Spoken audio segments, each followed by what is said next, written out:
Hello guys, it's Steve here again from PowerQuest, and I'm here with part 3 of the Q&A session that we've had going between myself and you guys on Facebook. So I thought I'd try and wrap that up for you today and bring you a few bits of other news as well. So without further ado, let's crack on with it. First question from a guy called Peter Gaffney. Well, it's 2 questions actually. Firstly, have you got a new record deal? And secondly, will there be a live CD/DVD related to the forthcoming tour? I'll take the first one first, as is often the best way. No, we don't have a new deal at the minute. We ended our arrangement with Napalm Records. It seemed to make sense really to have a fresh start and all that kind of thing. So we're looking at various options. To be honest, I'm in no real hurry at this stage of the game. We'll take our time and make sure we make absolutely what's the right decision for all concerned. So in terms of live CD, live DVD, no plans really in that area at the moment. But there again, you know, when you talk about a forthcoming tour, that's not really going to be until after the new album comes out, which is going to be sometime next year. In the meantime, we may be doing a few isolated shows here and there, which we now can do with the luxury of a totally UK-based lineup for the first time ever, really. But no plans for live product, as it were, at this stage of the game. I hope that answers that one. What else have we got here? Oh yeah, Emil Janssen asking about the song Cemetery Gates. Did Pantera inspire that or anything along those lines? I can see why you asked the question, but no. You know, I'm a Pantera fan, of course, but there was no real connection. It was the lyrical idea I had for Cemetery Gates seemed to naturally point in that direction, and of course, you know, it's a famous Pantera song title as well. Of course it is, but no direct kind of inspiration, correlation, or anything else ending in ocean. Right, what else have we got here? I've still got a few to go for. Yeah, Sean Comar talking about the guitar solo in Hold On To Love. He's suggesting that it sounds like the theme song to an early 90s TV melodrama. Now, I know where you're coming from there, mate. So yeah, I'd probably agree in that sense. You know, not a deliberate thing. But if you listen to a number of PQ solos, be they guitar or keyboard ones, often we try and emphasise the melody. You know, as I've said many times before, melody, and if you think you've got enough melody, you're wrong, because you can always add more. So we always want those solos to be as hummable and sort of as catchy as maybe the chorus line themselves or that kind of thing. You know, it's all uber catchy is the way to go. Now, that doesn't necessarily mean a song's going to be soft or anything like that. You know, you can have a pretty heavy song and it be very catchy. But yeah, you know, there's a few things that touch on what could be TV shows and film soundtracks and stuff like that. You know, people often talk about the Edge of Time, Better Days side of things being in that category as well. So, hope that one is answered for you, mate. What else have we got here? There's quite a few questions about US tours and so on and so forth. Emily Hodgson asked about that, a couple of other people as well. Yeah, of course we'd love to do a US tour, but you know, it's time to, if it was sat next to me, I'd put it on with sensible hat. The financials of such a trip are pretty astronomical.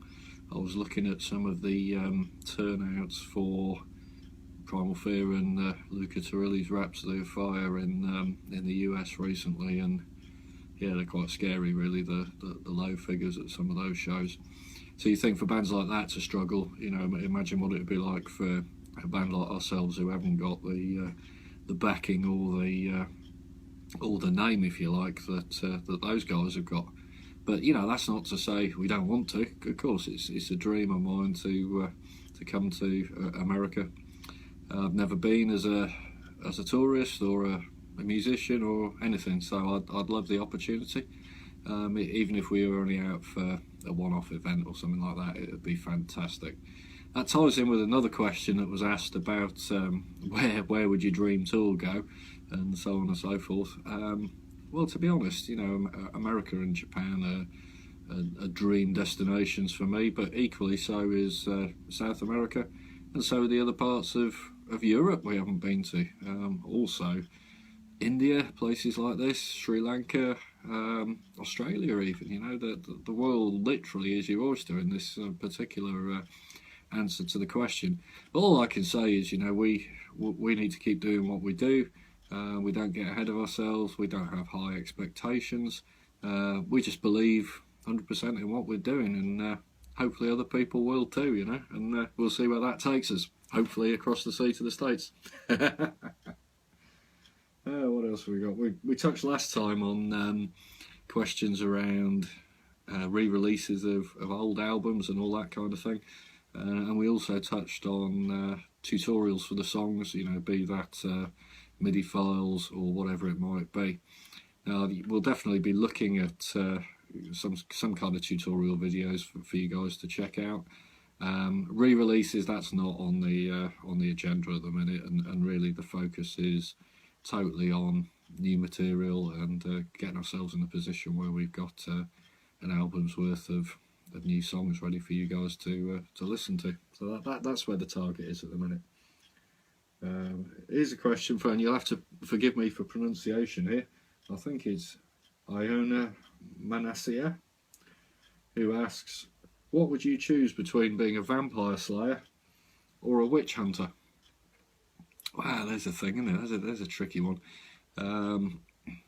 English history and witch hunting and all that kind of thing doesn't make for pretty reading, really.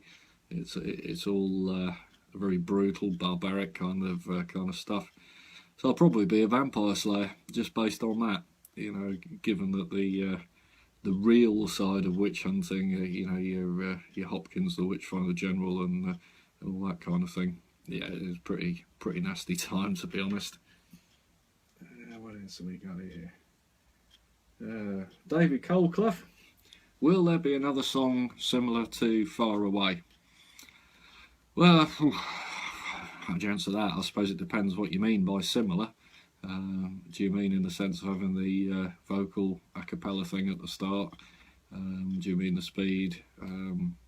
It's very difficult to quantify in a lot of ways. I certainly wouldn't go out of my way to try and carbon copy Far Away.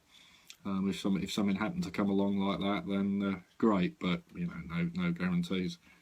David also asks, will you guys play at my birthday party? Well, that depends where you are and how much it would cost us to get there, I suppose.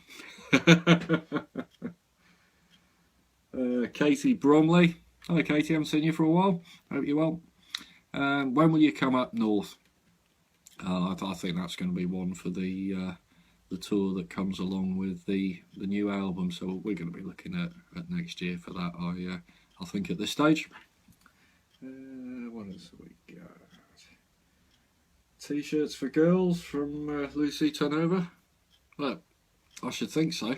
I'm not saying that we're going to have a ton of merchandise lines available for example, for the Underworld show in September. We will have some, but again, reaching for that sensible, how I can't kind of justify having 100 different items and the investment required for that for a one-off show.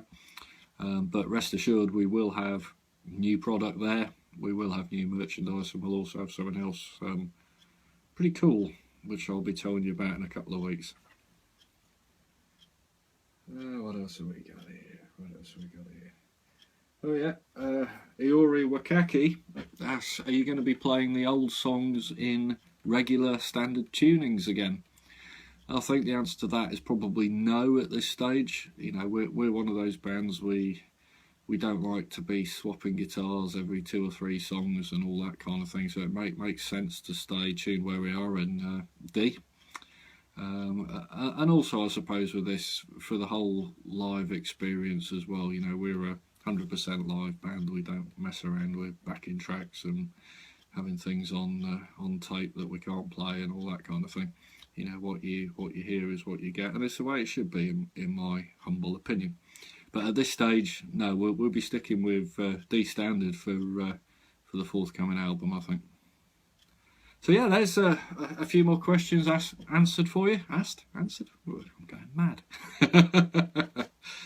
As I said in the last episode, we'll be announcing the bands, or definitely one of the bands, who will be appearing with us at the Underworld on September the 10th.